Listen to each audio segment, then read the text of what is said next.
Afternoon and welcome back to the Radacast as we're taking on the TD2L Winter Pro Series season. Team KNGI versus Rim's Isekai Adventure. Here with me tonight, of course, because it wouldn't be the Radacast if it was not for Crucial. Crucial, how are you doing today, brother? Hopefully better than my brain is functioning at this moment. Yeah, I'm doing all right. You know, my brain's still warming up, as you said. Had a long week and just woke up in time for this tournament. So I'm excited to get back into this. You know, hopefully we get an entire full game of Dota 2. We did not get that the last Right? time we casted the Dota 2 League. So yeah, we got a little bit of an abbreviated tournament this week. You know, the open qualifiers are coming up. We discussed this off air a little bit beforehand, but there's only 3 teams in the tournament this week because, you know, some of them had committed to other things. Some of them didn't want to show their strats before the OQs. So, I mean, these are teams that will be in the open qualifiers for the most part. You know, it is that level of Dota. We've got pros, semi-pros, you know, tier 2, tier 3 players in here. So, yeah, we should get some high-level Dota, and hopefully we got 3 games on the docket for you. No, I mean we will definitely at least have 2, but I would guarantee that we have a third because like I said, the guys that are here, they want to get prepared. They want to be warmed up and ready for the open qualifiers. So they're not going to turn any chance away. And holy how we have a techies. Wow. Yeah, it's kind of a wacky draft so far. You know, we didn't mention the Undying being first phase banned, as well as the Hoodwink. So I think we saw what the Doom did last game. Well, me and you did. This wasn't on the air, but Doom just went bonkers last game and kind of took over the game. So not surprised to see that. But yeah, we got a first phase techies, man. I mean, the Tusk is still a top tier hero right now. I think moved more to the 3 and 4 role after the nerfs, but this is the second time we've seen techies fairly recently, man. Wasn't it the Dota 2 League that we saw the techies? It's definitely possible. It would. We've only been covering lads in the Dota 2 League, so it would have to be one of those two, just a coin flip. And I mean, we noticed the difference, but there's not that heavy of a difference between the two. Right. Yeah, and so I'm pretty sure it was this league. So I imagine we'll see that probably in the 5. I imagine it's got to be a 5 techies. Yeah, I don't think either of these heroes particularly want to be core. We could see a 3 Tusk though. That wouldn't be too crazy. I think RIA might be setting up for a Pango pick here. That's what teams have been doing. They've been second phase banning the Bloodseeker to set up for and now I think KNGI are going to be going for the Enigma. Yeah, it sure looks like it. I'm not sure. Well, there is the Dawnbreaker too, though. The Dawnbreaker 5. It was something. It was earlier in the day. The Dawnbreaker was a 5. Okay. Well, I mean, you could still with the silencer, you can instantly make any fight a 4v5 by using that ult. So it's pretty useful. You know, it's still a counter to the Dawnbreaker. Either way, but I think you're right. There's a potential of something like that coming out. Enigma's the main one that comes to mind, but they're taking some time here, so maybe they're looking to second phase it. Maybe they're looking to steal that Pango, because I think you're right. The Tusk plus the Pango is super gnarly of a combo, and you know, once the Bloodseeker's out of the pool, there's not that many heroes that can truly counter him out once he gets rolled up in that ball. Dude, I wish that the ice shards worked as a wall. They don't? No, you just roll through it. I'm 95% positive. Yeah. Huh. But like I wish that it did work like that. You know what I'm saying? It's like a little Roshan pit. Why would it not work like the Roshan pit? But like because it's spell immune, or I think is the reason. You know that the Roshan pit doesn't work for Mars Spear for some reason? That doesn't make any sense. That's just that's Dota physics right there, dude. Yeah, right? It's like that's a wall, dude. Like I can't see through it. I can't walk through it. I can't I don't know. You have to fly over top of it? Yeah, for some reason, if you catch somebody with a Mars Spear and you just yeet them right through the wall of the fucking Roshan pit, and I've done it so many times, and it took me this long to learn, you know? I mean, it's the strength of a god, so he probably just fucking, like, throws you through the wall. Like, it literally just, the spear, you just go through it like it's a damn anime. I think they did give him a little more strength gain, so yeah, that makes sense, but... yeah, Ogre Magi. We didn't take a moment to talk about that. That's fun. There's a hero we haven't seen in a while. You know, he just got buffed. Yeah. So It's one of those heroes. It's like as soon as it's viable, you're gonna see it in competitive. Oh, It's just T-Bone, so thank you for the stable. raid. If you guys are still around, sorry I had to do a stream delay. We're hosting the lobby, but shout out to the who of the 13 of you stuck around. Let's get on with the action, eh? And there's the Pango pick, Roosh. Look at my guy. Look at my guy go. I love it. Good call, Rada. Yeah.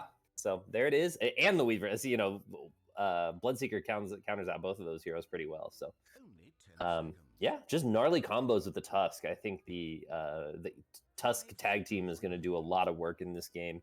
Like even with Techies, like Techies has good range and relatively okay attack speed. It doesn't do much damage, but if you got tag team running, it's going to bop pretty hard. So, a lot on this Tusk right now, but the one thing I do see about this lineup is very squishy right now.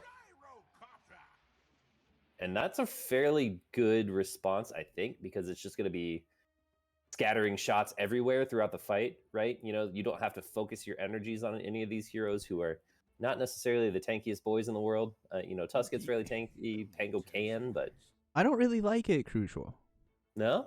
No. Tell me why. So the reason why I don't like it, right, is because they have so much pick-off potential showing on the map from RIA. Mm-hmm. And Gyro is so damn susceptible to the pick-off. He doesn't have any escape mechanisms in his kit. Mm-hmm. I mean, I don't like it, and it's going to be forever until he gets a Satanic, and he's going to be able to actually stand and hang and bang with these guys. Yeah, I wonder if that's what they're looking more later in the game with that draft pick, because I think if you get to that point where you have the Ags and the Satanic and the Chrysalis, like the hero's going to be pretty unstoppable. I mean, even if he gets disarmed, his little side gunner's still going, he's still life stealing.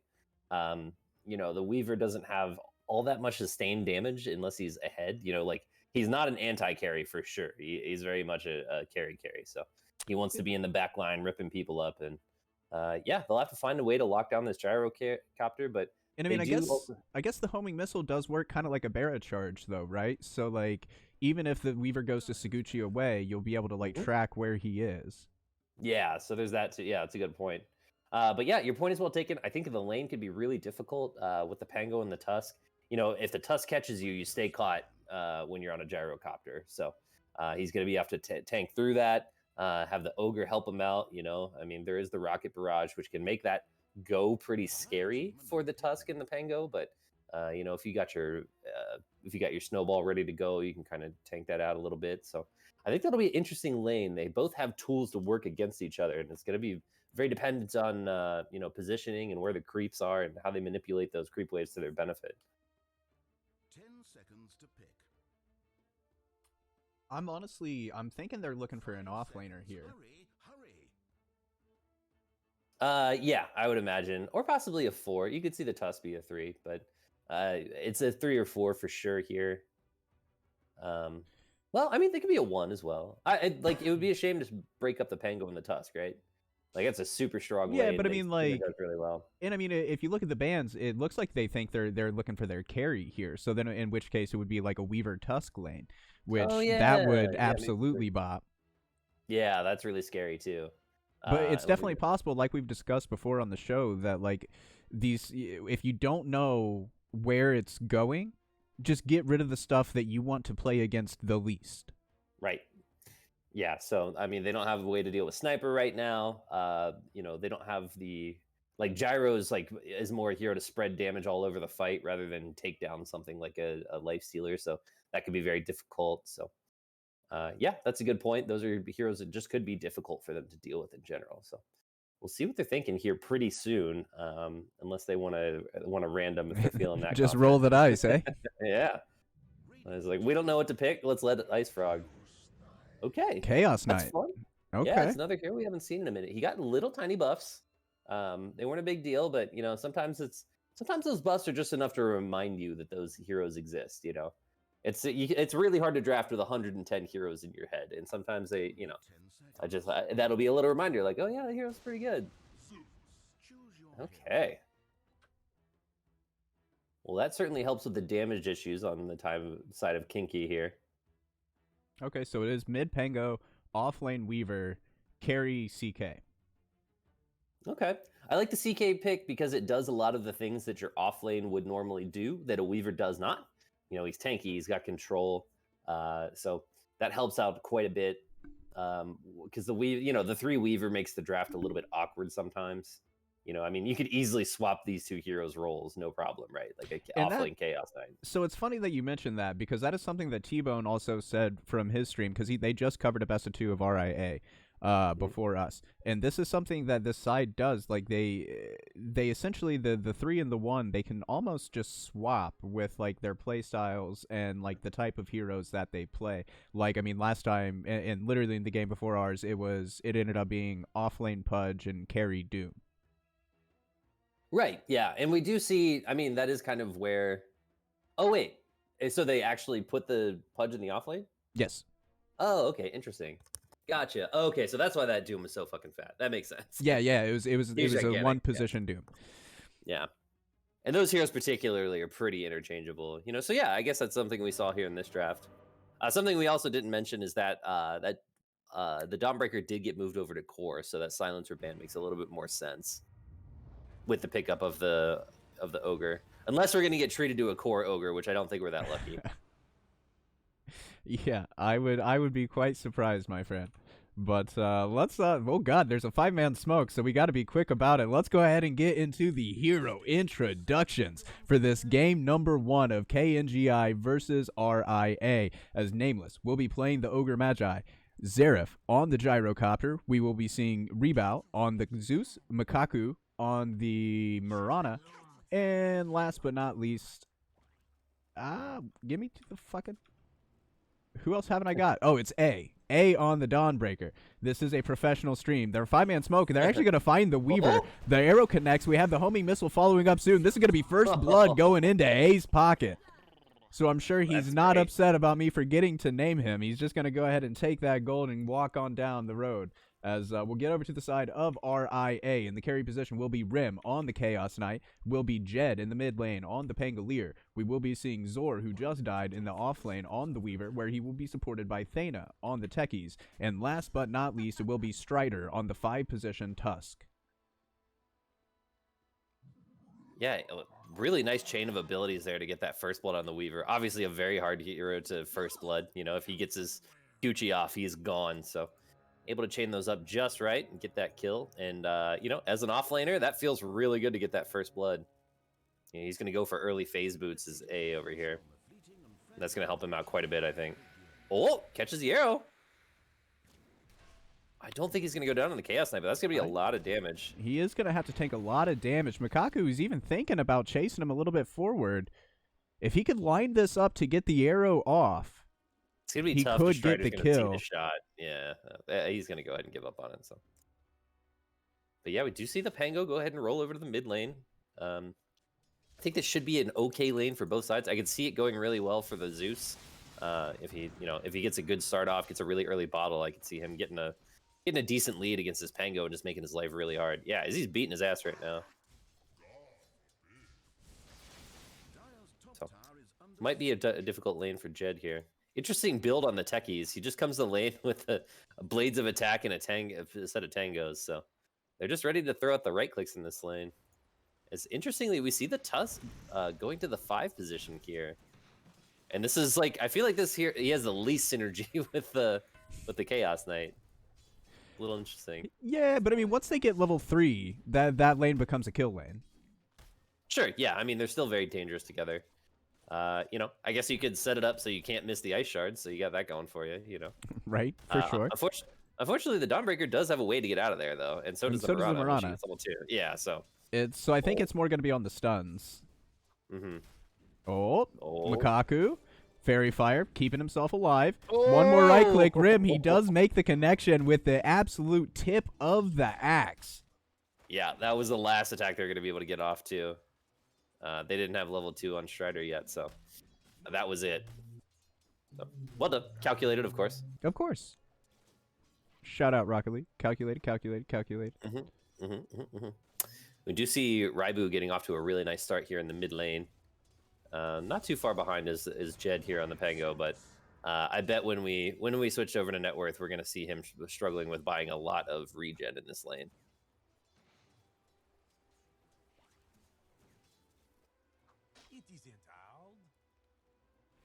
So crucial. It's a Whenever little- whenever we get to escaping this, Action you in know, the top the lane. laning. Hold on. Oh, is there action in the top lane? We got a Yeah. Starbreaker. It is going to connect. Rim using the Fairy Fire and the Wand Charge. He's trying to keep himself alive. He's back under the tower. He gets the extra armor, and that is going to keep him alive. Strider, were though. saying. Strider is completely out of regen. They're getting very, very low on these resources up here in the top lane. So the next go-around, it may not play as nicely. He But does have as the mango. He's thinking about it. So as I was asking you, when we get out of this laning phase, who are the heroes that you are going to keep your eye on the most? Who are the heroes that need to have the shining performance in the late laning phase, early mid game period? Yeah, I think for the Radiant here, it's going to be really important for the Dawnbreaker and Zeus to get extremely active and give as much space as they can for the Gyrocopter. His Gyrocopter has kind of a weird build going on right now. I think he's just going stats if I'm reading this correctly. So that confirms to me that Nameless might be in trouble. Actually. Yeah, he's in a lot of trouble. Yeah, but anyway, the Gyrocopter is he's just gonna go the stats flat cannon build and just try to eat up all the farm on the map. And if you let that happen on the Dire side, you're gonna have a real hard time. You know, they don't. Oh, they're chasing in onto Zaref as well. Oh. And Zor, he's gonna pick it up with that last right click. That turned into a double kill very, very quick. I totally missed that, but that'll certainly help slowing down that gyro. Whereas on the other side, I think it's going to be on this Pangolier, I think, to make his rotations. Because the 3 is not really all that mobile. I mean, he's literally mobile, but I think we're gonna see him split pushing more than doing anything. It's gonna be up to the Pango to move around and try to make plays happen. Unless they do this, maybe they do this kind of weird thing where the Chaos Knights go to Blink Dagger and top lane. They're gonna be able to run him down. A little off target with the shards. Yeah. So I think those are going to be our main characters, right? Those are going to be our space creators coming out of the laning phase, and I think that's going to be really important for this game. Man, we got a violent top lane. These guys are just back and forth the whole time. CK in a little bit of trouble. No chill. He's going to come forward, throw out the stun, and now he decided to back it up with the tag team, the snowball forward, and trapping him in the shards. But unfortunately, Rim can't get in right-click range. No A way. is going to survive. Coming forward, no they way. turn this around, bring them both down. I thought that was going to be a double kill the other way, to be honest. Once that tag team went off, I thought the Radiant was in a lot of trouble. But yeah, able to turn that around, and the ice shards ended up working against them there and got him killed. Unfortunate, man. Those ice shards, sometimes they're great, sometimes they make you the villain.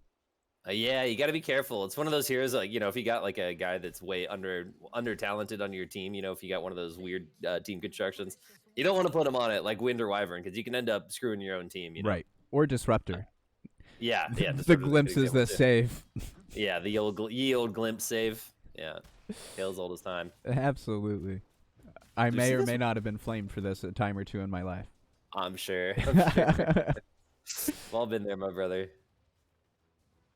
We see the Weaver's off to a really nice start in this game here. They're going to go in on the techies. I don't think anything's going to come of it.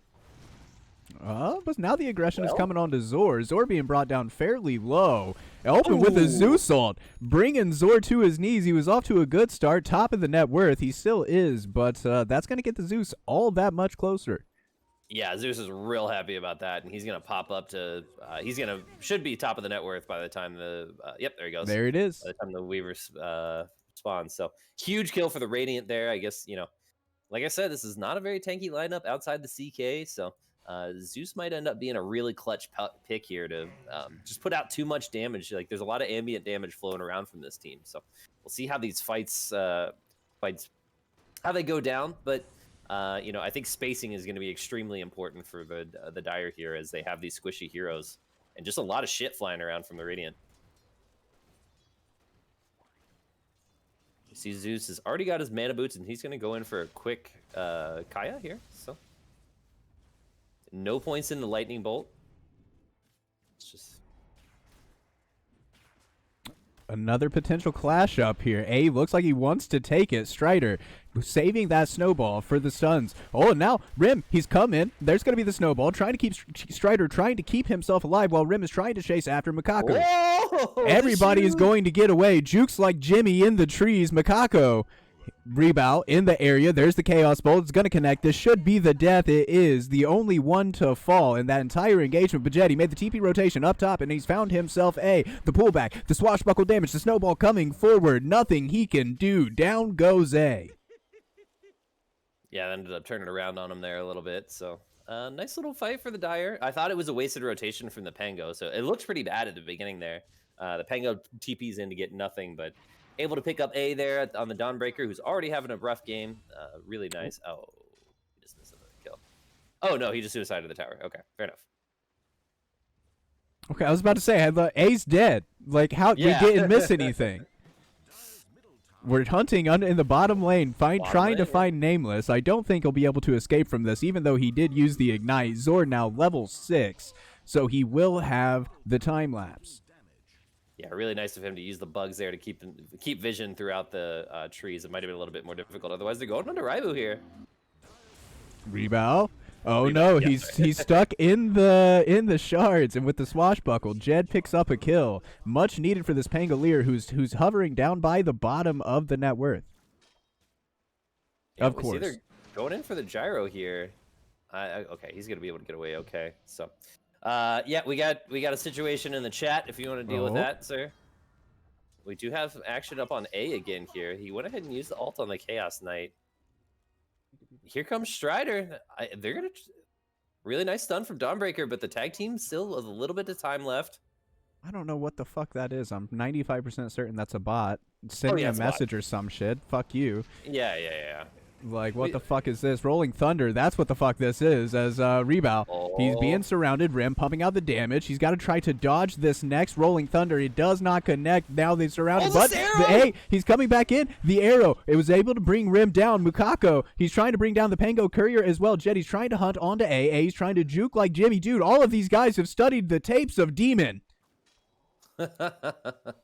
Yeah, man, with some great jukes, arrow, really good movement skills coming out from He connects on the arrow. Jed, he has the urn on him as well. He's going to tick down to the final urn charge. Strider is able to get himself the return kill, I suppose. But Makako will take that trade 7 ways to Sunday. Yeah, that worked out great. That Mirana's getting a lot of work done in this game with these arrows. So it's got the early urn up, able to pump out way more damage than you might expect because of it. You know, it's one of those slow burn damages that it's hard to calculate for. You know, so hit 2 great arrows in that fight to make it fairly even, I believe. Fairly even, yeah. Went a little bit Radiant's way, but I wouldn't say it was a huge deal. Pick up the haste rune on the Pangolier here, and looks like he's gonna try to slow down the gyro. It's gonna get scouted out by the perfect. And he's just gonna TP himself away, but we still have the haste rune up. Moonlight Shadow in the area. Zaref, he is gonna back himself up all the way to the tier 2 tower. Up top, I think there's an engagement happening. They're gonna connect with the arrow onto Rim. Rim, he has already used his Phantasm as now with the Chaos Bolt onto A. He's trying to hang and bang. There's gonna be the Walrus Punch coming forward, but the snowball stops the stun from coming out, but that's not enough with Zeus damage combined with Mukako, able to bring down the Chaos Knight as they return it with the A. Rebound now has made the rotation, and Zor is here as well. He's trying to bring down this damn Mirana, who is just so pesky. This Mirana just will not die. Finally, he gets it off with the time lapse, but that's just his one. He only has the one, and now we're hanging and banging up against Rebound versus Zor. So he's going to go ahead and pick off the Courier. The Courier would have been his Kaya, not even his Kaya recipe, just the orb. It was very close to it, though. He's going to have to wait. Looks like Rolling Thunder, Jed on the back lines, and now we have a TP coming in from A, as it was just a wonderful position for the Rolling Thunder, making his way up through the stairwell into safer grounds, which that shit always makes me feel a little uncomfortable. Crucial. Yep. So able to get out of there. What a really nice roll there. So, dude, we're dropping items like it's fucking 2014, dude. Yeah, okay. I was afraid we were gonna get another. I can't remember what team that was. Another situation where a guy's lagging out of the game and quitting, but nope. He's just baiting. He's playing the game. That's an old school item drop bait, dude. Yeah. As the snowball coming in onto Nameless, he's gonna go down so damn fast we can't even say the spells. Yeah, Strider just put out a ton of damage there, and then you saw the combination as well with the swashbuckle and the tag team, able to bring him down really quickly. That's not a tanky hero, you know. So now we see the dire cores being in the positions we probably thought they were going to be pre-draft. The Weaver's already, he's top of the net worth. He's got his Maelstrom and his Power Treads. He's extremely dangerous right now. Snowball coming in onto A. We're going to get the bugs out onto him as well. So even when he gets over the ice shards, we know where he is. There's TP coming in from Nameless. He has just respawned. They're trying to kill the Weaver bugs. They do get that off. They do have vision in the area for Zor, so a Saguchi is not enough to keep him safe. Moonlight Shadow now coming out. Zaref, he TP'd himself in. Makaku is here as well. It's going to be a double kill already. Now they're going to find Zor. He's still under that sentry ward, friends. They still can see him. He's going to get trapped here. Oh, with the time lapse. The time lapse, the unexpected time lapse. He's going to sneak out through the 5-hole, get himself to safety. Unless this madman Mukaku can find another arrow. That was a very patient time lapse from him. He waited until the last second until his Scoochie was about to be off cooldown. So he was able to time lapse and then get the hell out of dodge all in the same motion there. So very patient from the Weaver, but great TP from Zaref over here. Usually you don't get it when you go this build. If you look at him, he's just got flat cannon and 1 point in homing missile. Oh, no, he's got 2 points in homing missile and his ult. So generally you don't get involved this early on the gyro, but able to just, basically it was just his ult was able to secure the kills there. So nice win for Radiant, who had been falling behind just a little bit on the scoreboard. Dude, I'm just watching this techies take a triple ancient stack. Do what now? On God, dude. Check it out. There he goes. Look at him. Okay. Yep. Apparently that's a thing in the game. Yeah, not quite ahead of the Marana yet, who has been affecting the game and getting a bit of gold. So, Oh, Makaku, speaking of the Marana, bye-bye. Jesus Christ. Yeah, we got the diffusal blade up on the Pango, so with the Lance of Pursuit, so Jesus. And that's a lot of damage. That's bonus 60 damage when he uses his swashbuckle if the guy's not looking at him. So that's a really nice item for No. The Zeus Courier goes down again, dude. Yeah, I gave him the uppercut. He did get the Kaya up though, so he's not stuck on no item progression. Look how much damage that does. Half the HP of rebound. I just never get rid of the pursuit, Lance of Pursuit, man. Just rock that shit all game. It's so good. Oh, the ice shards. They do trap Zaref in as we have the Dawnbreaker ult coming in, the snowball to dodge out the stun. I know Strider, he's going to do a peel play here. Make sure that his core gets out alive. It looked like Zaref was in trouble there, but great response there from A. Once that ult came in, they knew that there was no getting that kill. So, Jesus, the Zeus is just struggling so hard. Anytime he gets caught by one of these swashbuckles, is like he loses half of his mana and HP. So, a little bit of a shrug here for Zeus. Jed TPing in. He wants to take a fight, and he does have Rolling Thunder. Oh, a good leap, able to dodge out the damage from the swashbuckle. Meanwhile, Rim goes down and takes the bottom tier 1 tower on this Chaos Knight. Yeah, looks like Rem's going for a pretty standard build. He's got the Midas up. He's going in for the armlet.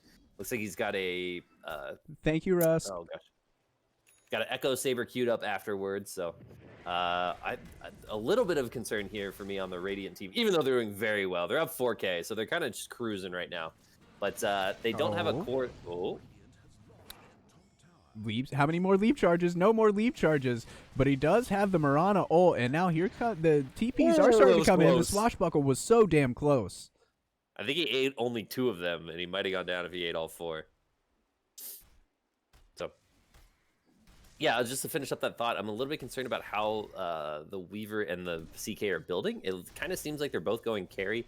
Right now, they're both able to put pressure on the map. I mean, the Weaver is just fucking annoying. He is going in for a Gleniper, so Gleipnir? Whatever. Gleipnir?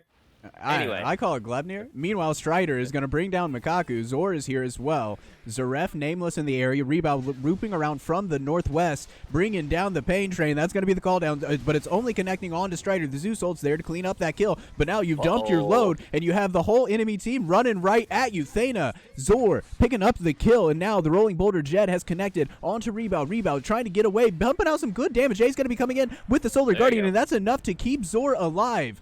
Or I'm sorry, rather to keep Rebound alive, but Zori's trying to do his damage to make sure Rebound goes down. Not able to do so. The time lapse, again, just barely sneaking out. So close. Holy crap. Oh, see the Techie's trying to clean it up here, but he might have thrown himself away here. We'll see. Oh, Nice Mukaku. arrow. Dude, these arrows never miss. Yeah, this kid is awesome. I say kid, he might be like 35, who knows? But this guy's doing really well in this Mirana. I was meant to say during the draft, we were kind of seeing the resurgence of Mirana, who had been out of the meta for quite a while, but getting a lot of work done on this hero. Let's check the graph here because I'm not sure what happened in that fight. Okay, pretty much went even. It's sliding back towards KNGI a little bit here. But I'm a little bit concerned. I feel like Xerath is underfarmed here. The map has been compressed, that he hasn't been able to use his jungle or his triangle unmolested at any point in this game, really. I mean, he's been able to farm here and there, but does pick up the Aghanim Scepter. But generally, when you go this build where you're doing the stats and flat cannon, you're able to get a lot more farm. You generally what you do is you ward up your own jungle so that the flat cannon can see the camps. And then you just farm like 3 camps at the same time with 1 flat cannon, and you can flash farm so fast if your team makes a ton of room for it. Oh, that's a blast off going in on to Thana. Moonlight Shadows there. Do they have the vision to see him? Zord going to be able to pick up the kill. As now here comes a good walrus punch, keeping himself alive. Jed, though, was brought down by Xerath up in the top lane. But here comes Rim with the, God. My God. There was once a Dawnbreaker here. He had the BKB too. That's such a bummer. he died before he could even see what was going on. He is going to be able to chase down Mukaku, as he is now on an unstoppable killing spree.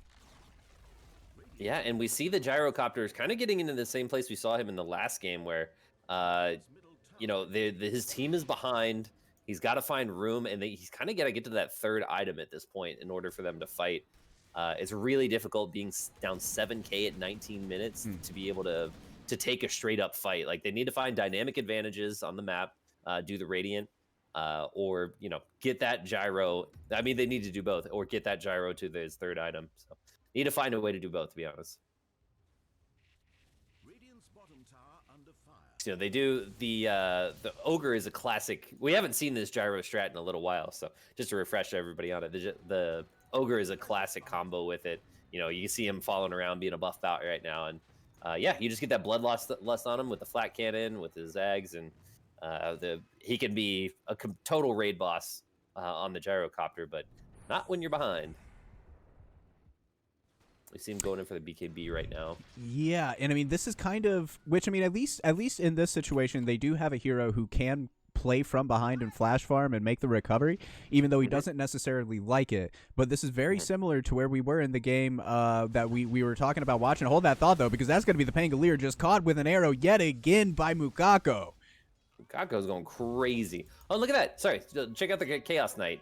He stopped off for the blink, so... Yeah, I mean, once again, we see, even though he's top of the net worth, he has some 3-ish items, whereas the Weaver is kind of going straight up for the more carry items. Though the Glepnir is a little bit, that is a little bit of a utility item as well. So I like this style, though, where they're both kind of, like you said, they're interchangeable. Oh, top lane. Oh, pumping out the damage, bringing down Xerath. Rim is here to play. Oh, that's such a bad sign for the gyrocopter. Oh, no. And he's going for a 2nd item BKB, and he does not want to do that. Generally, you want to get, at least a Chrysalis before you go for this BKB. Ideally, you don't go for the BKB until 4th item. You go the Ags, you go the Chrysalis, and then you get the Satanic, and you're just super hard to bring down at all points. And then you can kind of wait on the BKB that way. You can lifesteal while you're stunned through your Aghanims. So it kind of negates the need for the BKB if you're ahead enough, and that is not the case here. Oh, exchanging pleasantries by the tier 2 tower. It's Mukaku and the techies here. A little bit of an interesting build on the Tusk. He's going for a hood. I assume he's going to finish that into a pipe for the Zeus. Who went for a Kaya and Sanj, okay? Yeah, and this was something that was a little bit of a concern of mine when I was looking at the RIA draft. But, got caught up with the Glepnir, getting pumped down, and it's going to be Jed with the Swashbuckle who actually kill steals that, and now with the Diffusal, they're slowing down Nameless. Meanwhile, my God. God damn, there's blood all over the map. Yeah, a nice kill to pick up the CK. He is top of the net worth. He's got rocking that Midas, so he's also very high level. So very nice kill for the Radiant. But yeah, I mean the Dire lineup is just so dangerous right now. Able to blow up whoever they catch. And poor A, he's still got a fresh. He's died twice with a fresh BKB in his arms. Oh boy, Zeus might be in trouble here. There's a ton of damage coming out. Thana pumping out the damage, but here comes the call down. Strider, he's going to dodge most of that out with the snowball coming in. They do have the damage from Strider, and now he's going to immediately go for the TP. Well played by Strider. Yeah, so lead up to 10K now, and these teams are playing very fast. I think the Dire's doing a great job of staying on the Radiant side of the map. You know, we talked about how this gyrocopter can soak up. It does have the BKB done. He can soak up space so quickly. He's awesome at that. But they're not giving him any. I mean, he's got to go farm on the other side of the map. Yep, and Zori's right on top of his head yet again, baiting out the Guardians, or the Solar Guardian. And, yeah, nothing will come from it. So that's just yet again another resource down. But now when they've seen Jed, he's going to come in. But maybe this is just a bit of a bait. Here comes the snowball forward from Strider. We're dodging that out with the Yules. And now A finally gets to use his BKB. But even that, it gets his spells get discontinued by the Walrus Punch. And now Jed, he's going to have to Rolling Thunder himself to safety. A just immediately gets ripped to shreds by this big, bad Chaos Knight. And now Jed, he's still juking around, got the Diffusal slow. Zeref has been found out. Swashbuckle damage Rim on a double kill. Nameless surely the next to fall, make that 3 in his notch, and there's gonna be another. It's an ultra kill for Rim. And now that they've really kicked open the door, have the Dire here. You know, they've done a great job of choking out the Radiant, and now it's just, you know, it looked okay at the beginning of that fight for the Radiant. You know, they got the Pango very low at the beginning of that fight. Techies was low as well, but not able to finish him off once the flat cannon was done. And just not able to bring their entire team to bear there. So nice win there for RIA. And now once they get this Roche, they're completely in control of this game. Aegis in tow for this Chaos Knight. It's going to be hard enough to kill this fucking guy once. Bless you. It's going to be super, super hard to kill him twice. Nigh impossible, crucial. Tristero. Thanks, buddy. Yeah, sorry, I got distracted by Tristero in the chat there. But shout out, Tris. And trying to find my mute button before the sneeze, so we'll get there. That's why you got to get one of these Moano podcast microphones where they have the fucking mute thing. They got the button. Sponsored? We got a fight going on here. We do. As Zor is able to bring down Makako, that's going to be a BKB TP from A. Do we have the Walrus Punch? Not able to close it down, but meanwhile, Zaref talking about getting closed upon as he's being trapped, circled around, going through the trees. He's going to go for the TP. The BKB, will it last long enough? It just does. That was actually so smart. He went into the trees there so that he could limit his surface area, so that all the illusions had trouble getting in there and getting all their attacks off. I think if he just goes, like, I thought he would just BKB TP, and I think he dies if he does that. So that was a really clever play to limit his surface area. It wasn't about like getting losing the sight lines nearly as much. Very smart play there, in probably a losing effort, but still, well done. The Battle of Thermopylae Rybo? them. Rybo? Right? Rybao? Rebound. Rebound. Okay. I don't know. I'm just pronouncing it because I feel like there's like T-Bow, the baseball player. He spelled his name the same way. Tibau. I believe it's pronounced Tebow, and he was first a football player. Oh, fuck you. You know that's not who I'm talking about. He did go to play baseball afterwards, though. I don't know if you know that. Yeah, he did. And He was terrible at that I was about to say, how well did that go? Yeah, just about as well as his NFL career. So anyway, we do see. I mean, look at the mini map, dude. It is just all RAA right now. They haven't left the enemy side of the river in a long time, and there's no need to here. And they're just so dangerous. Like the Blink's pickup on this Chaos Knight was really smart. You know, he could be walking around with illusions and just show up on top of you and murder you instantly at any point. So anytime his main hero is not showing, it's really difficult for Radiant to get out on the map at all. Oh my god, we see this Scotty picked up on the Weaver. That is a big fat bug, my friend. Oh god. That thing would be in Australia. And he's going hunting. As he's got the Glebnir out there. We're pumping some stuns into Zor, though. So Zor is going to be trapped up. He does have the time lapse still in pocket. Jed's coming in with the Rolling Thunder, but he unfortunately pushed A to the low ground. Meanwhile, Zor, though, he's going to be able to pick up the double kill because he is godlike.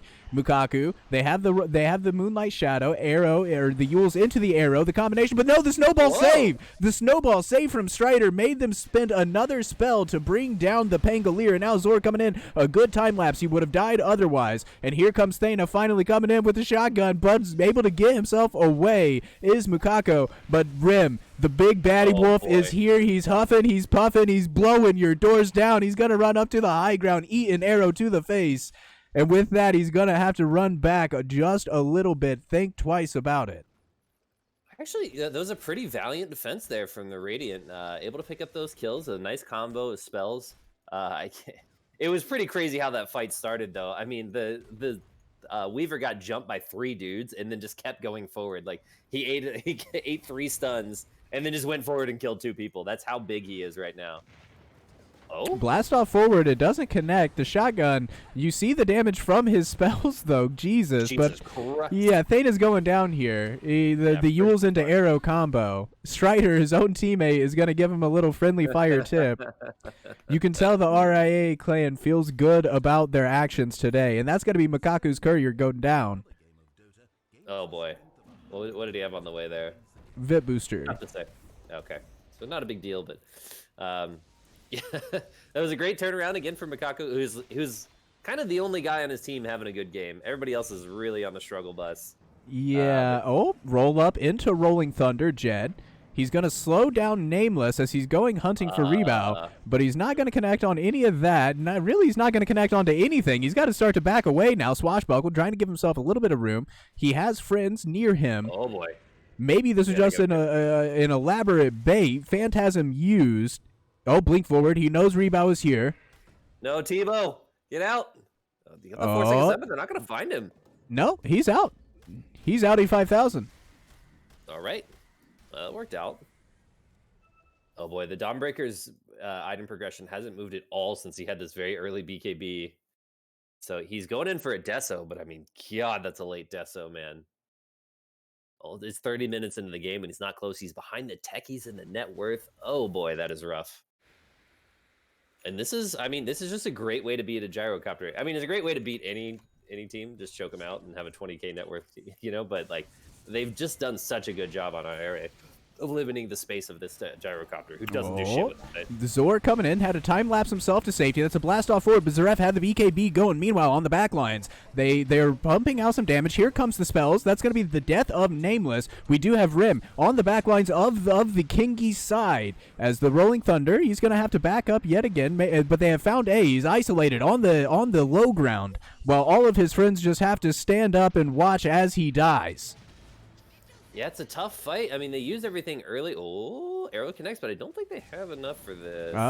With the homing missile. Oh, no, maybe that was just a bait there. Rim just going to rip through this gyrocopter. He has buyback, but he's not expending it. Jesus Christ. Oh, no. He died so fast. Rebound. Gets stunned up, and now we're going to buy back on the gyrocopter. He is going to go down. Zor, those little snowballs he's throwing hurt Crucial. Yep.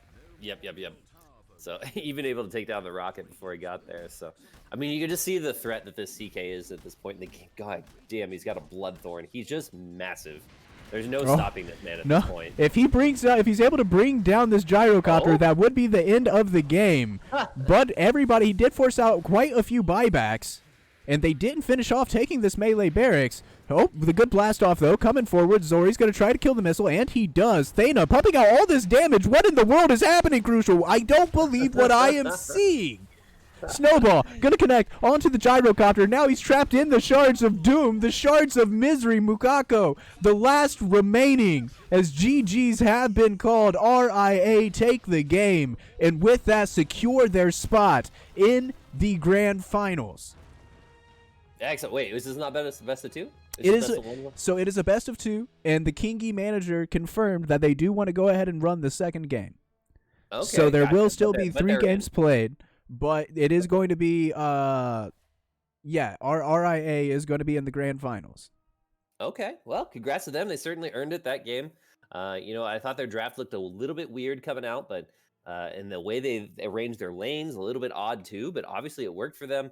They got the lead early and never really looked back. So, really impressive performance for them. This gyrocopter pick fell flat. That's 2 games in a row.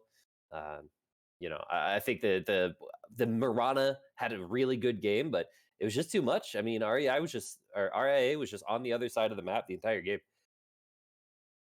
I made it to my mute button that time for the sneeze. Nice. Well, bless you still. So yeah, thank you. Yeah, and we kind of made fun of that techies farming earlier in the game. Just taking ancient stacks instead of like playing Dota 2.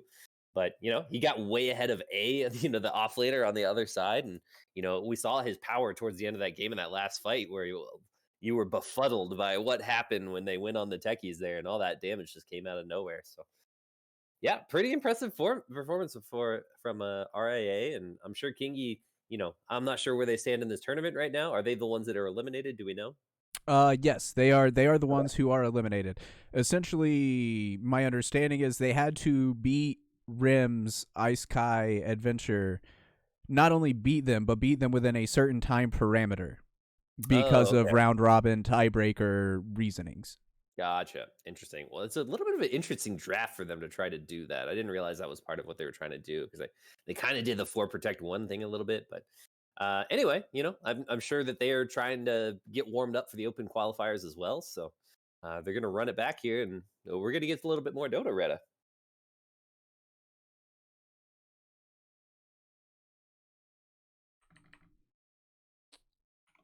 Getting warmed up myself here. I always feel like that first game is just not up to our standards. Our second game, our third game, the longer you let us go into a tournament, the better we're going to do. So I'm excited to get into the second game here.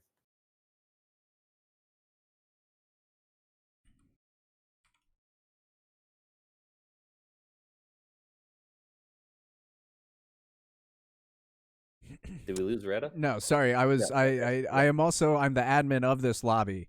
So okay. I was sending out the password and all that stuff to the to the side who has not yet joined. Gotcha. Oh, like a big shot over here. Admin in the lobby.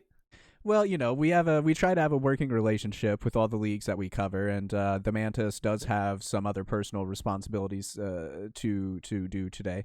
I believe that it's like a Christmas party or something similar to go to. So I was like, man, it's cool. I've been making lobbies for years. I've got this. You can trust me.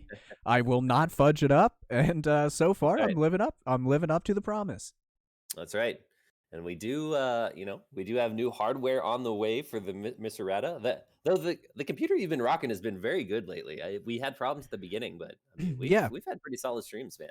So it's funny that you say that because I honestly think. So I used to have it's some issue with the GPU that like when I was streaming, like my Dota would crash, and whenever it would crash, I would lose all of my settings from the stream. So or from OBS. So like the stream would still be going, but I could no longer see the slider bar, so I couldn't see our levels to make adjustments or anything like that. Like I honestly was never even 100% positive that we were coming through, and it wasn't just dead air. Oh, boy. But like yeah, and it happened. What I think like one time like a week or 2 weeks ago, and that is the first time that has happened in months and months and months. But did I just cast or curse your computer? Dude, if you did, you did. It's fine because the new one will be here within like 9 days. So, excellent. Oh my god! Real quick, are you still on the? Do you have the previous game up at all? Like, can you see the scoreboard and stuff? Yes. Look at the player net worth graph, and then look at the blue line. Look at this poor soul. Oh God. He just never got any more gold. he got like 200 more gold from 10 minutes in. No, he got 1,000 gold from 10 minutes to 30 minutes. This poor ogre, man. That's not even 100 GPM unless I did my math completely wrong there. I don't know. I'm not gonna check it. I'll tell you that much. That poor guy. Like he's legit losing gold. That's less than passive.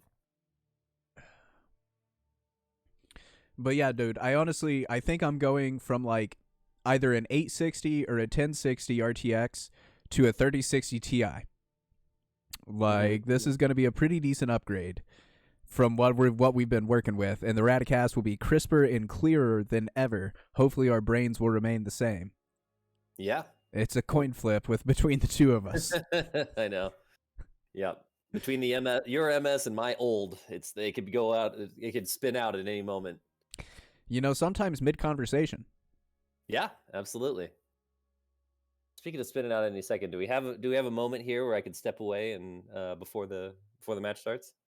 I mean, you can step away, but as soon as the teams lobby or like slot up and shit like that, I have to like run the lobby and everything. So the stream will still be going, but you can step away.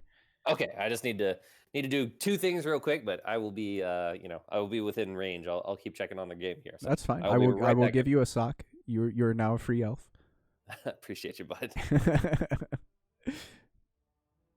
Yeah, so shout out to you guys, to the viewers. Sorry that it is a 5-minute delay and all that jazz. I had to host the lobby. Normally I like to operate from Dota TV so I can have stream interaction and stuff like that.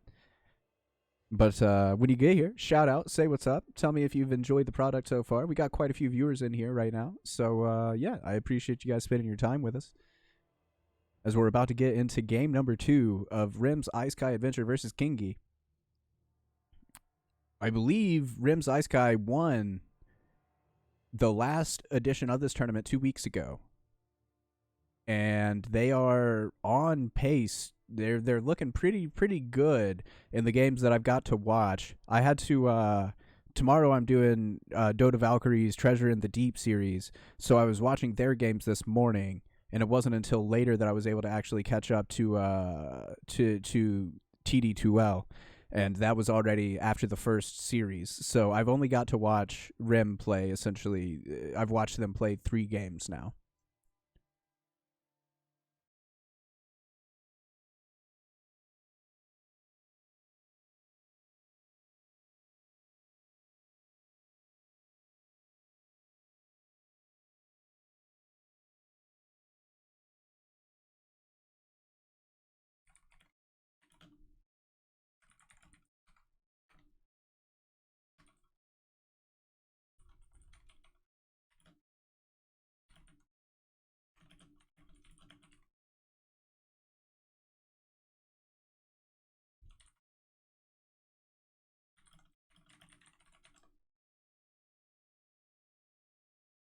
I apologize for the radio silence. I was having to chat with the admin at TD2L as there's getting ready to be a Christmas party, as we spoke previously, so they're going to run off.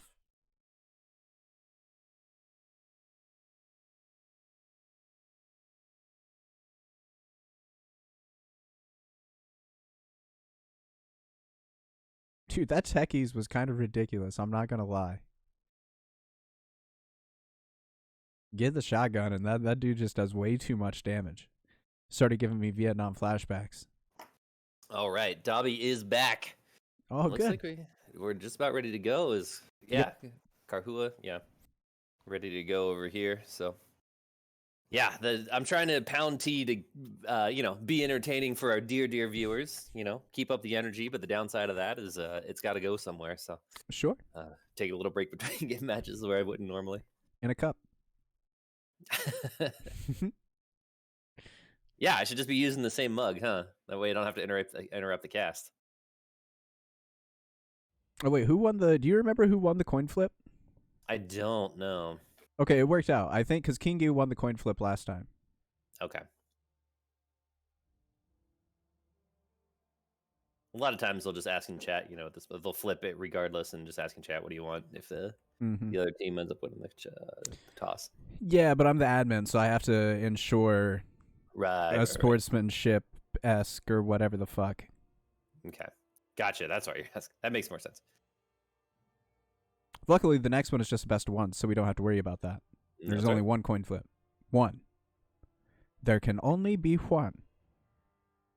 Only one? So, they did choose second pick, so men after my own heart. Love the second pick. Ever since it's changed the format, I think it's very strong, so. good to see that teams are picking Radiant.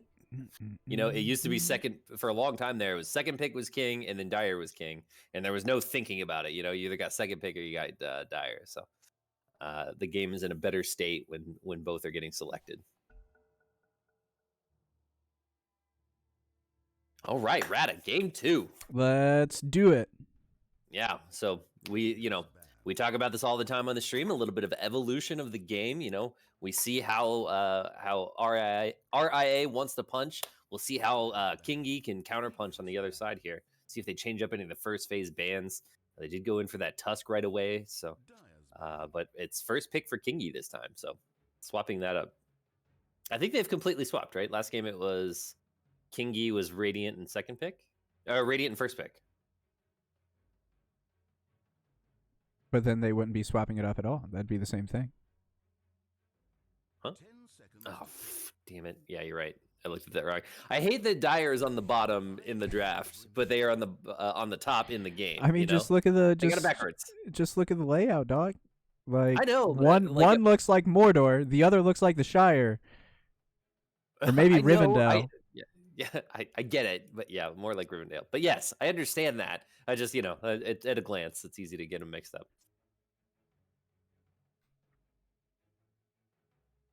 Radiant team are now picking. Okay, so leaving the Tusk on the board. Dire team pick. But no, it was Dire that first picked Tusk last time. So anyway. All right, so we're gonna see the Tusk flipping hands here, Mhm. and I feel like the Tusk has been a popular hero today at TD2L. He's been around the block in just about every game that I've watched. We've been seeing a lot of that and a lot of the Dawnbreaker. Look at Rada. Or sorry, not Rada, Rusk in the chat. He thinks I didn't get the reference. And then what did I say as soon as I came back? Ooh, Rusk, you in for a surprise, son. Okay. Ooh, Anyway, we got a Clockwork and a Jakiro. he's gonna have egg on his face. I know, right? So this is a sweet little support combo. Assuming they're supports, the Clockwork could totally be a 3 now with the Yags. So Jakiro, another hero that like he was out of the meta for so long, and we've seen a really good big resurgence from the hero. I mean, the hero is it's just the perfect support hero, honestly, in a lot of ways.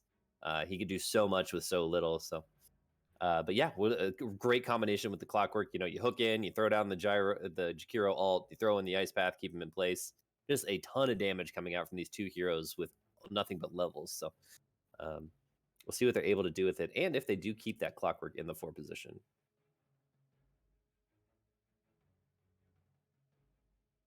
Clockwork, not much of a laner from the 4, so I think that's one of the advantages of putting it as a core. Okay, they're going to stick with the Dawnbreaker over here, despite having a really rough game with it last time. Yeah, but just about everything was pretty rough for KNGI. So, except for the Mikako Murana. So, Correct. Yeah. Maybe, but again, right? They said that they wanted to play game 2 regardless, because they're out of the tournament, so they had the chance to pack it up and go home. So my assumption is they want to try out. They're trying to iron out some of the kinks in their strategies before they get to these open qualifiers. Mm-hmm. Yeah, I mean, crap. I totally lost my train of thought. I was just looking at. It's interesting that the RIA has opened up with what appears to be 2 supports. I feel like that's fairly rare at this level of Dota. That's kind of like a thing you see more in lower Discord leagues where they're like, we don't want to show anything. We'll just pick our supports early. So we'll see if this strategy works out for them. I mean, they did certainly look dominant enough to get away with stuff like this in the last game. But, or maybe we'll get treated to a core Jakiro. What do you think, Rada? I think it's very unlikely that we see a core Jakiro. No, but if any team were to do it, it would be RIA. Yeah, we'll see if they stick with their interchangeable side laner strategy. Because if I recall correctly, RIA was the team. Wait, no, it was the team that they were going up against that did like the mid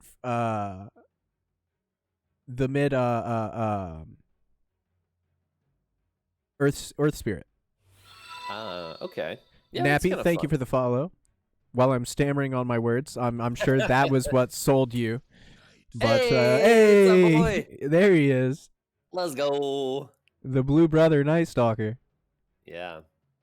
So this is a fun little team that our RIA has coming together. I think if that is a Clockwork Night Stalker lane, that's pretty scary. But this is a team, pretty scary for them. I mean, that's a shit lane.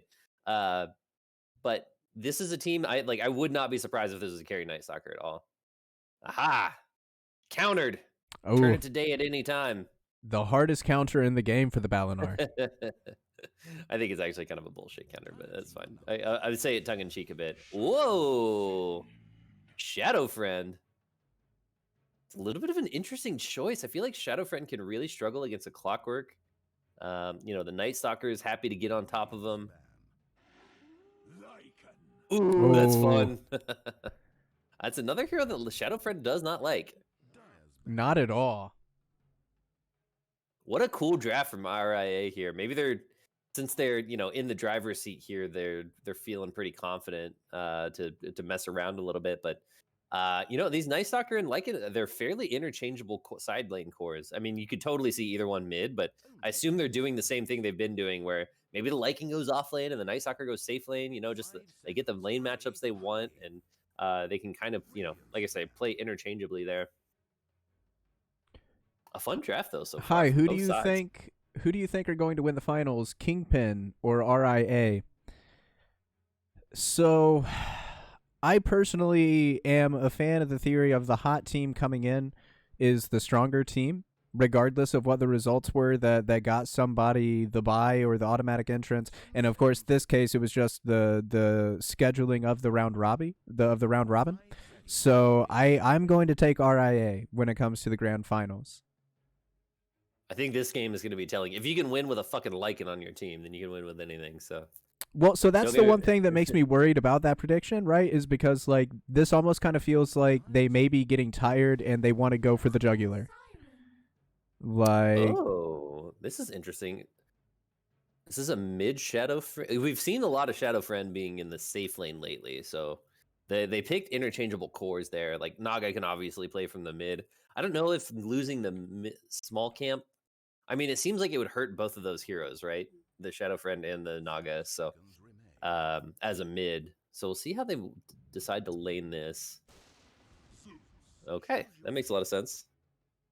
That could be the Zeus can really get bopped in that lane though if it is a Naga. We'll see. Okay, no, it's gonna be a mid Shadow Friend. I don't remember who played. Is that an offlane Night Stalker? yes, Okay, gotcha. yep. He needs to take Offlane Night Stalker, 4-position Jakiro. Thana played the. Oh yeah, you're right. Okay, yeah. I've covered RIA so many times, son. Don't you try to tell me. They just play it weird. Like I was like, oh, the Techies last game was clearly the 5, right? And the Tusk was the 4. Right. So these guys, they're kind of a fun team. So I haven't. This is my second game time covering them, but interesting in the way that they kind of are very flexible with their side lanes, both on the supports and cores. Looks like KNGI, nobody wants to play. Just not going to pick their heroes. They're just going to be observers. They picked him up. Okay, now we got it. Yeah, it was Makako. They were just chatting. They were chatting strategy as how to approach this game. Maybe there's a pause? I don't... No, I think the late pickup on the Naga Siren, that's when the strategy time starts. So a little time to buy their items, think about it. We can talk about this cool Clockwork set over here where he looks like a dwarf. I do like that Clockwork set. Clockwork has gotten so many good cosmetics lately. Yeah, dude. The Night, I'm worried about RIA here because that Night Stalker set looks 100 times better if you take the dome off of it. I think that's a stupid looking helmet. You just don't like any of the hats on Night Stalker. He's got bad hats, man. He's got cool cosmetics, but his hats always look dumb. I don't know. Somebody out there make a cool hat for Night Stalker, and I'll pay for it. No, you won't. That's a lie. Yeah, you're right. Yeah, don't right. Listen to him. You really starving artists out there who thought that you were gonna get a commission. You're not gonna get any commission. He's not gonna pay you shit. Well, I was just saying I would buy it in the shop, probably, if it was cheap enough. Yeah, you wouldn't do that not because pay you don't for fucking it. play Dota. Don't you try to pull You're right. the wool over their eyes, Crucial. I will Hey, government your ass. I play a game here and there, like 2 a week. That's Dota. All right, we got a 5-minute smoke, so let's get into these hero introductions here for game number 2 of KNGI versus RIA. For the side of KNGI, they'll be on the Radiant side of the map. Nameless will be playing the Phoenix. Makako on the Tusk. We will be seeing Rebao on the mid Shadow Fiend. The A will make a return appearance on the Dawnbreaker. Zareth will be on the Naga Siren, hard carrion. Meanwhile, for the side of RIA, we're about to have a little bit of a clash here. Thana going to pump out the dual breath. Strider trying to get in range. But now he's surrounded, so I don't think the Battery Cogs loses to tag team and plus 3 friends as they're pumping out the damage into Strider. He's going to go down here. Rebound, picking up the first blood, and that feels so damn good for KNGI. Yeah, that's a really nice for a Shadow Fiend too. You could have a really nice early bottle against a Zeus who's going to be spitting out a lot of harass damage. So it's going to feel really good. Did you see what Rusk said? Look what Rusk says. God damn it. Like I'm not a fucking Harry Potter nerd. I don't know. I wouldn't call myself a nerd, but I watch the movies over Christmas time. I've read the book a time or two. Sure. Tell me you've read the book. I have. I've read. Yeah, Okay. I read them all. But a long, long time ago. Sure, your reaction wasn't. It didn't. I was worried. Okay. I was worried for your soul. I thought I was going to have to say some words to Father, Son, and Dolly Parton. We got Jakiro here with first item boots. Pretty interesting. I am curious to see what the 4 Jakiro is going to do. Ooh, looks like he's going to catch a courier if he hangs out here for a second. Oh, the Phoenix sends it back. Yeah, interesting. 5 Phoenix here. Something we haven't seen in a minute. I feel like I haven't seen the Phoenix come back around in like my pubs and stuff like that a little bit more frequently than it used to. Sure. It's And interesting hero. It's like it seems like the people that I'm playing against when they get Phoenix, they're like, it's almost damn near like the Pudge Paradox level of just control the entire game. A good Phoenix still can just absolutely fuck shit up. Oh, speaking of getting fucked up, Dawnbreaker in the top lane eating a lot of damage, but looks like he's going to be okay. Be curious to see how this Lycan builds if he goes for the Shard. Obviously, he's going to rush the Super Helm of the Dominator because that's just how you play the hero, but wouldn't be terribly surprised to see a Wraith Pack picked up from the Dire here. It's one of those games where it actually makes a lot of sense. There's a ton of physical damage coming out from that side, so the Wraith Pack might actually still be good for the Dire. Which, God bless that they nerfed that, made that item situational. It's so boring when there's an item that you have to pick up every single game on the same, especially on the same position. Right. Yeah, it was one of those. It's like when you're talking about drafts and stuff like that. It's just kind of like who's gonna be our Wraith Pack carrier in this instance, or in the old days, who's gonna be our mech carrier? As we do see A bring down Strider in the top lane. Oh, A in trouble. I think he's gonna go down. Oh, nice shards. Great shards from Mikako. Meanwhile, there's been a support battle happening for so damn long, and finally there is a winner as Thana is going to limp home. Dragon over Phoenix, he says. Hard to disagree. That's true. It is hard to disagree. Yeah.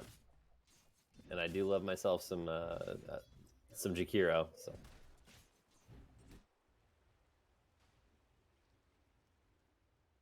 Little was just trade and farm in the mid lane. Nothing too exciting to see, except for, well, actually, as I say that, Jet has 7 denies. Holy crap. I guess he had a really significant damage advantage, and it's starting to even out now a little bit, but yeah, a little bit weird that in this lane, the Zeus has a big right-clicking advantage over the Shadow Friend.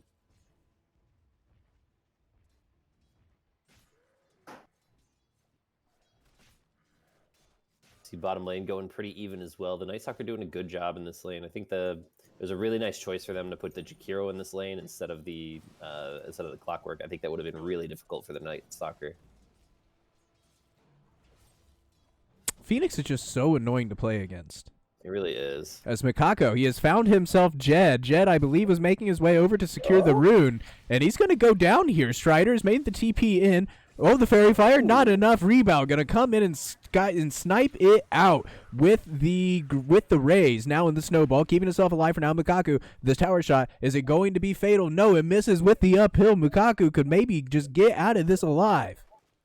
Yeah, he's got the boots. He's scooting. There's no boots on the Clockwork, so he should be able to get out here. Might even be able to pick up a. He's just going to suicide. Okay, yeah, down he goes. We see A having a really nice lane. Just a farm fest here in the top lane. It will probably get a little bit harder for A now that the Helm of Iron Will is out, plus 2 points in the Feral Impulse. He's got 15 regen, Rada. Like, how do you trade with this guy? You don't. You don't. Yeah, and a casual 9 armor as well, so he is chilling. Bottom lane, Thana getting brought down very low. There's going to be the Icarus dive forward, but Zaref, he's also brought down very low. But now we have the heals coming out from Nameless, keeping his carry alive, and Zor can do nothing but watch. Oh, we had a really close engagement in the top lane while that was going down. As REM was one right click away from going down. Did a really good job of dodging the Starbreaker there, the last hit to not get stunned, and literally got out with one right click left. So nice work from REM, and he's going to be able to heal up here more than likely and stay in the lane.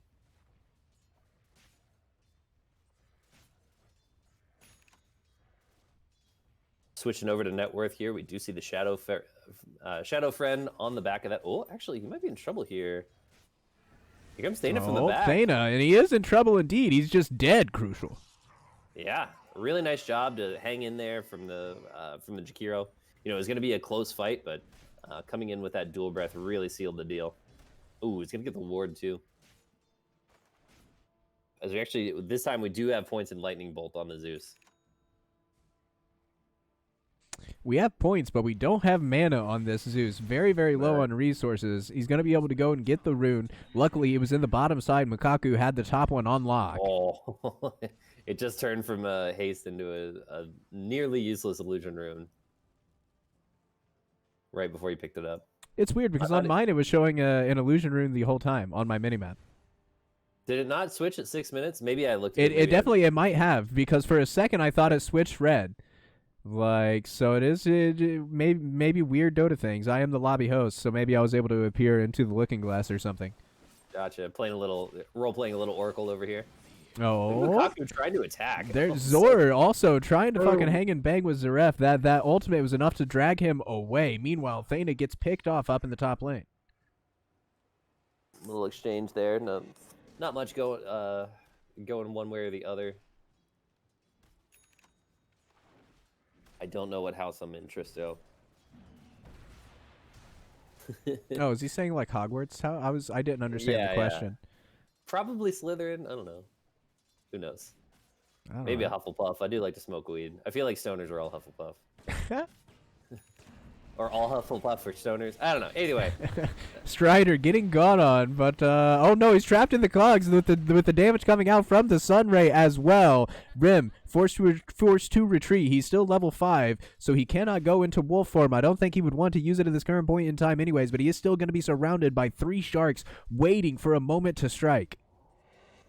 And he's still he's so tanky on this Lycan that I'm not sure how much danger he's in. The round of spells is here. He's going to get his ultimate off, though. He did just barely get level 6, and now Strider's coming in. We have a TP coming in as well from the Balinar, I do believe. And he's going to have Dark Ascension. He's going to go ahead and pop that mug. Hey, he is going to get the TP away. We're cutting down the Phoenix. First of all, Mukaku definitely going to go down as well, as Rim is on a double kill. I'm not sure that was worth it for the Dire, though. That was everything. Used 2 big ults there, and brought in literally the entire team. So it was about a 500 gold swing, but I'm not sure. Oh, he's setting up here. Well, now this will make it worth it. But we have a Solar Guardian. Unfortunately, a little bit of counter synergy there with the Requiem pushing everybody out of the Golden Ring. Oh, who did they find? They found themselves Strider. Strider, you're in the wrong part of the woods, my friend. Oh boy, yeah. Down he goes there. So, not too bad for the Radiant here to use their spells to stay alive. I think that's what they were trying to do with the Dawnbreaker ult more than anything. But we do see the Helm of the Dominator finish up on the Lycan here. And this tower is going to be under constant threat, and unless they have a hero here to address it. Oh, Centaur might go down now. Yep. Casual 100 gold. Oh, Rebao's gonna steal the go ahead and steal the bounty rune. Makaku's in the area, snowball forward. This Jed, he was just trying to chill and farm, man. Why are you trying to harsh my mellow?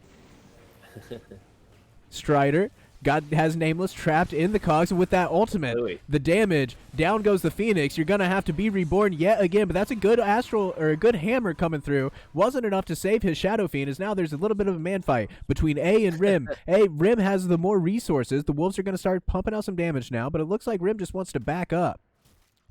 Yeah, he's able to turn around and get that. Pick up the wolf. It was A, knowing that he had no real threat from Rem. But yeah, nice fight there for the Radiant. I think. Wait. Oh, actually, that goes the Dyer's way. Interesting. Okay, yeah. Sorry, there's a lot of shit flying around right now. I feel like was Jed on the Zeus last game, or did they swap it? They swapped it. No, right? Jed was on the Pango. Yeah, that's right. I'm kind of struggling with that. I keep seeing the Zeus and assuming it's on the other team now. So. Pretty nice start from the Shadow Fiend right now. They force out the wolf form from Rim. He's going to be coming in. Does he have friends in the area? He doesn't really have friends in the area. Only Zor, who's going to be in the Dark Ascension. The Crippling Fear was able to bring down the Nameless Phoenix. The Requiem, he pump faked it. He's going to stop. Now he's going to let it loose, but they kited it out. It only barely touches onto the Zeus. Who do we chase for more? Zor, he's going to be able to find Makaku. Do we stop the TP? Just too late. Just a split of a second too late. Rebound. He's not going to be able to get himself away, but now with the Solar Guardian, he's going to come back in. He keeps his Shadow Fiend alive for a split second, able to bring down Zor. And now, he's chasing onto Jed, but there's more supports. There's just always more supports coming in this trickling-ass fight that they took, but RIA eventually is the successor. As it was a 4-for-1 trade, I do believe. About 2,000 XP and about 1,200 gold difference. Yeah, so RIA starting to open this up again. A lot closer at this point in the game, but nice start for them. And look at this bonkers build on the Jakiro, by the way. Oh. This man went ahead and maxed Liquid Fire. That is ridiculous. Oh, Zeref singing He wants to push. People. Singing the song. They've set up onto Jed here, so Jed has absolutely no escape. But like I said, dude, with this draft, it feels like RIA don't want to muck about, and they want to go ahead and get a quick and easy victory if possible. Yeah, something we didn't talk about in the draft and probably should have is the Lycan plus the Jakiro. That you're going to knock down towers really fast, especially when you max Liquid Fire on a support Jakiro like an absolute madman. I mean, usually this is the last spell that you max, unless you have a lot of pace. Sometimes you see this, but never like at level 7. If things are going well, you're like, all right, fuck it, I'm just gonna max Liquid Fire because we're kicking so much ass here. Macro Pyre is well dropped down. Being aggressed upon just a little bit, but it's still Daystalker for Zor. He doesn't have Dark Ascension for another 15 seconds. The Ice Shards, Rebow. He is moving very fast. He can pump out some damage. We're cutting down the trees, but we cannot find Thana. Jed moving in. He's going to immediately pop the smoke. Gets a disaster in the hook shot onto the backline. Strider has Rebow trapped. He gets himself to the other side of the cogs. He should be able to get away, but look how fast Zor is running after him. He's pump faking. Oh no. Now we have the egg. We have the egg out, but we're trapped. We've trapped Rebow. Rebow is going to go down before the supernova goes off, and it doesn't even connect onto a soul. Crucial. Not anybody gets connected. The hoof stomp from the Centaur, and down goes the Phoenix yet again. A wonderful fight for RIA. Yeah, really starting to blow this game open now. This tier 2 has no chance. And that was a pretty nice pun, dude. The Requiem not going to connect on a soul. I don't know if he did that on purpose or not, but well done. We'll say it was. Yeah, yeah, sure. Thank you. I don't know. Yeah, but I mean, these heroes are really scary going forward. Really nice hook shot from Strider, preventing the Shadow Fiend from getting away. They caught the Shadow Fiend while he had a haste rune. Like Right. that's how effed he was. So I thought that he was fine, dude. I thought that as soon as he got to the other side of the cogs, he was just going to be able to outrun. As we do have a DC. Yeah, that was a really nice shot at by Strider there. He had to hit a hasted Shadow Fiend with his hook shot in order to pick that up.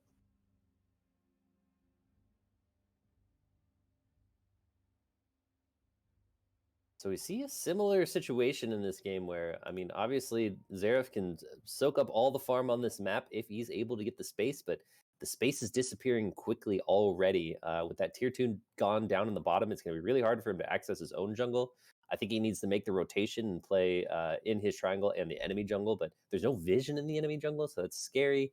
There's some okay pickoff on the other side. Clockwork tends to struggle against something like the Naga, but you get a Night Stalker ulted and crippling fear on top of you, and it's pretty easy for him to go down. So Xerath still a little bit of ways from making an impact in this game. He also didn't go for the diffusal blade, so his impact in fights is going to be a little bit less than it would be, like significantly less than it would be if he went for that. And we look at RIA on the other side, and they are all ready to party right now. I think Lycan actually has his. Yeah, he's got his super Helm of the Overlord done, so he's going to be a massive problem. They do not have a way to deal with ancient creeps at this point. It's 13 minutes into the game, which is a damn fine timing on that. Okay, back to killing each other. Got to give out the props as a Beastmaster player. That's a quick Helm of the Overlord. So let's take a look at this Naga. I feel like that's not a hero that we've really had to talk about a whole lot. She got it in one little engagement where they found Jed and isolated Jed. Working the way towards the Manta style. The Heart of Tarask is what's up next. Is there anything in particular, like, is she looking for the 3-item timing before she's even able to be a hero in this game?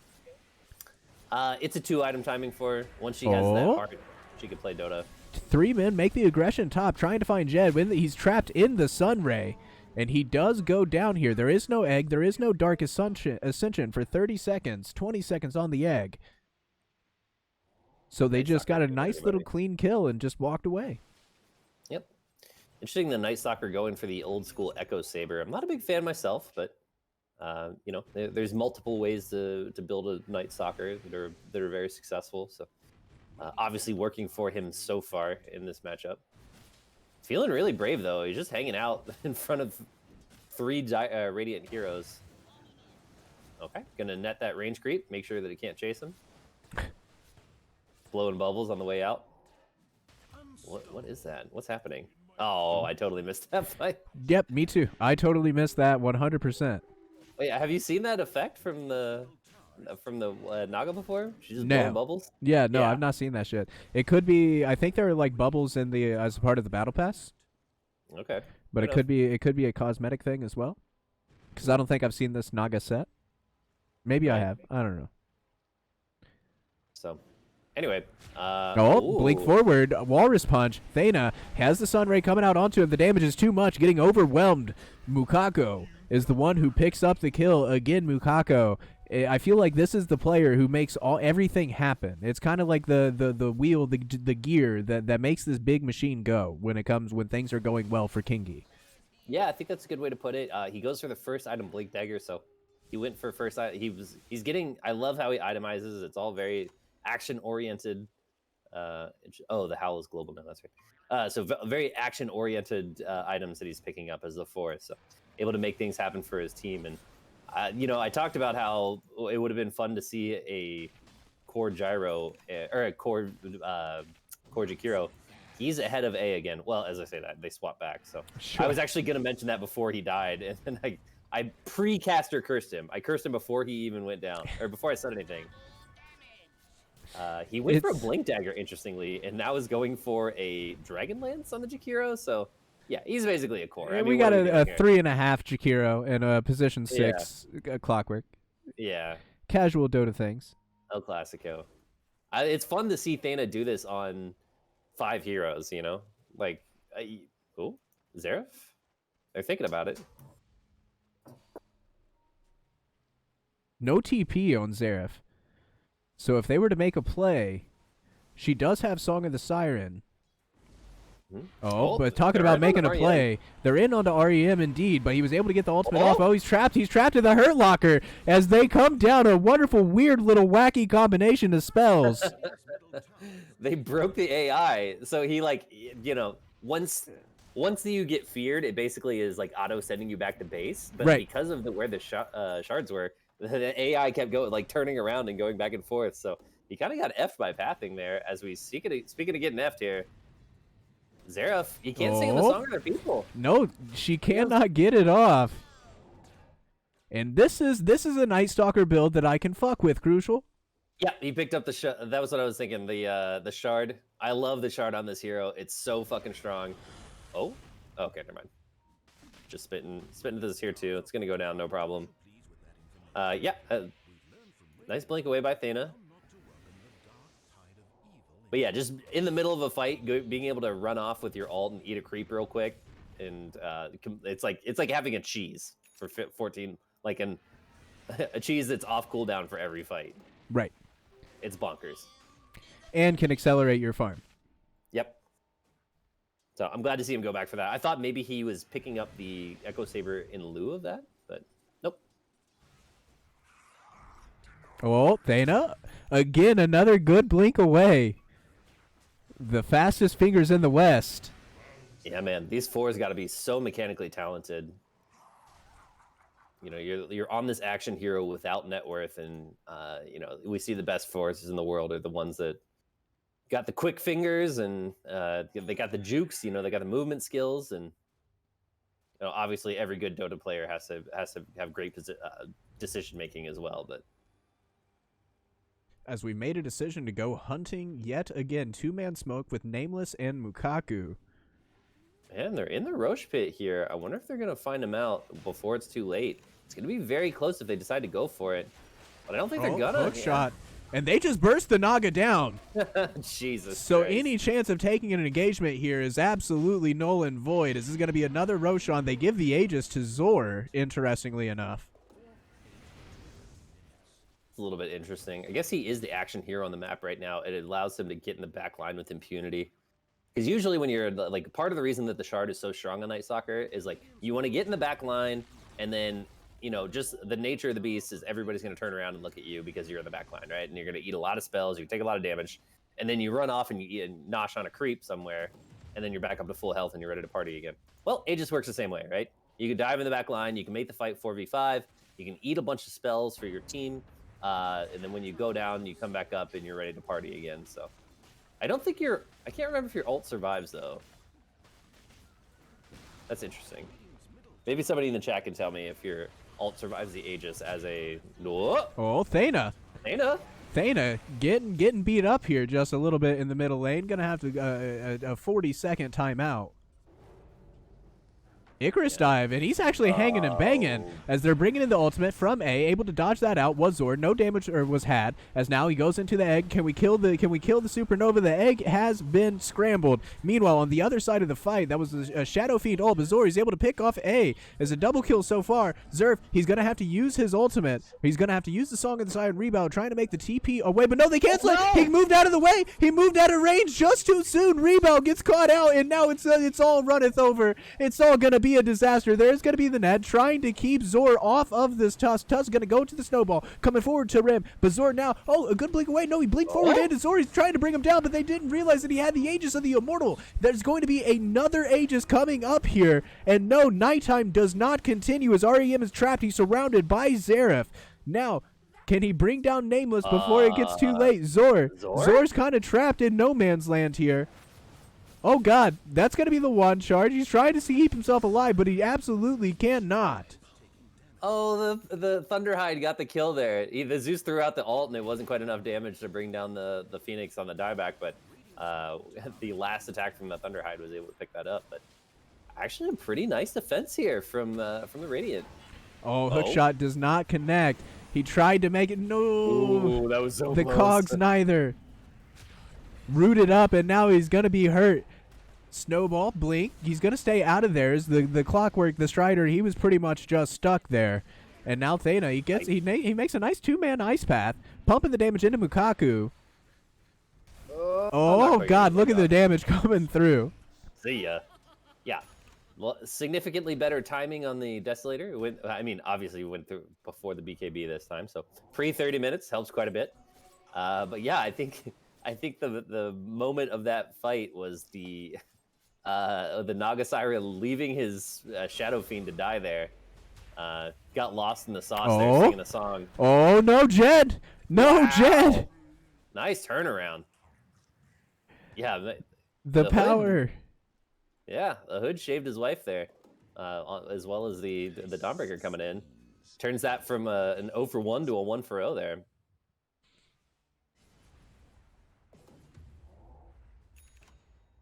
And there's the heart. Now we got a hero. We got a game, Rada. Let's take a look at the Gaping graph. See what he thinks. Yeah. And it's trending back up here. Still 69-31. You know, they end up losing a fight with the Aegis there, right outside the base. So they did get the buyback out of the Phoenix, but Phoenix doesn't care. Like, it doesn't matter how little net worth the Phoenix has. He can always press R. Well, you know, maybe there might be an Ice Soccer on top of him and he can't press R, but you know what I'm saying. Sure. There's usually the option to be able to use your spells. Right. Bubble is one of the battle pass things, like high fives and whatnot. Thank you, Rusk. Man, Rusk always the MVP, dude. Yep. He's the dude. Even if he's making fun of me for not knowing my Harry Potters. So yeah, it looks like going in for a Mage Slayer next on this Naga Siren makes sense. Going up against the Zeus. Really good item against the Zeus, who has opted for a E-Blade. Oh, on to Zor. Zor's going to use the BKB as well as the ultimate. He's going to eat a creep, give himself a little bit of HP. A good hook shot, a wonderful hook shot, trapping everybody in the macro pyre. The Starbreaker, though, able to get some damage out and bring Strider down. They all make the great retreat away from the Phoenix, who used the ultimate. God, look at that pop. Pop goes the Weasel, the Shadow Fiend goes down, and now it's just Xerath and Nameless. Xerath now, or Nameless, goes into the Glimmer Cape, but it's the Naga that they're trying to hunt. They have found themselves the Phoenix. They're going to settle for the bird. Woo, and that turned back the other way with a quickness here, and I think they're just going to charge down mid. This might be a Rax without a buyback. Xerath, they're going to go on Xerath. Oh, buyback coming out from A, but he does not have the Solar Guardian. Forced out the song of the Siren here. But what play can they really set up for? Yeah, there's not enough people alive to make something happen. They do have the fort. They're not going to use it? Okay, there it goes. Very last second. Mukako has come up. So this defense is now a 3v5. Oh no, and it just turned nighttime. Could not have been worse timing. Blink forward. Oh no, the hookshot onto the backlines. They found themselves the Naga and pushed her completely out of the fight. A goes down. That was it was on his buyback. So that is, kids, is what we call a dieback. The Sunray trying to keep the Tusk alive. Mukako's gonna go down. No buyback on Mukako either. Zor running around with the crippling fear, pumping out the damage, focusing our attention back onto the racks. This is gonna be the melee barracks goes down first. Do they even focus onto the range? They do. So we're going to take a full, clean lane of racks here.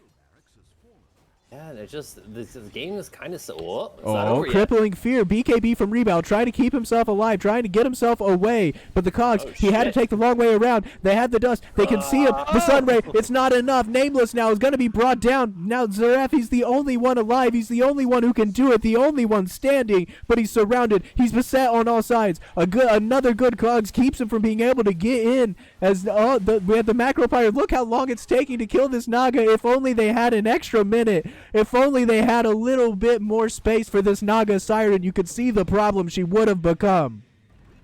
Yeah, and I didn't even get a chance. That fight started by the river.